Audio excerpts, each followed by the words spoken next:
ഓനെ ഇടുത്താ പൊങ്ങാത്ത അയപ്പറ, അതായത് king fish. ഇതൊക്കെ പൊക്കടില്ല, നാട് വിറ്റും. ഒരു 1.25 ലക്ഷം രൂപ ഡൗൺ പേയ്മെന്റ് ഇറക്കിക്കൊണ്ട് പോകാം. ആ സൈസ് മുതൽ നല്ല അടിപൊളി നെയ്മീൻ, തട്ടി പീസ്, പുള്ളിമോത, നെയ്വറ്റ, കേര. ഒരു 1.5 മുതൽ ഏരി. ഇവിടെ നോക്കടാ, ഏരി. ആറ്റുവാള, വീണ്ടും ആറ്റുവാള. നല്ല വാള് പോലെ ഇരിക്കണല്ലേ, പട്ടിവാള് കാണുമ്പോ അടിപൊളി. പാമ്പാട കടലിൽ ഏറ്റവും ഭംഗിയുള്ള മീനാണ്, ഭംഗിയും രുചിയും. തിരുതയുടെ ഒരു കോളം നോക്കി, എന്താ മൊഞ്ചു നോക്കി, നെയ്യ് ഒഴുകുന്നു. നല്ല അടിപൊളി കായൽ കാളാഞ്ചി, വെള്ളച്ചൂര, പച്ച വള്ളക്കാര ചൂര, നല്ല അടിപൊളി കിളി.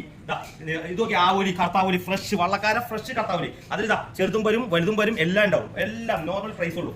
കരിമീൻ വലുത്, ചെറുത്, മീഡിയം. നല്ല അടിപൊളി ബടാവാല, നാരഞ്ച മീൻ. ഇതൊക്കെ ചാള, 1.5 മൊഞ്ചുള്ള ചാള. വേളൂരി, സൂപ്പർ വേളൂരി, സൂചിക്കൊഴുവ, ഐസ് വളർത്ത അടിപൊളി കക്കർച്ചി. പട്ടമാന്തർ, വള്ളക്കാരുടെ മാന്തർ, വള്ളക്കാരെ എക്സ്പോർട്ടിംഗ് ടൈപ്പ് കൂന്തൽ, സൂപ്പർ കൂന്തൽ. ഇതൊക്കെ ഇന്നത്തെ ഐറ്റംസ്. പട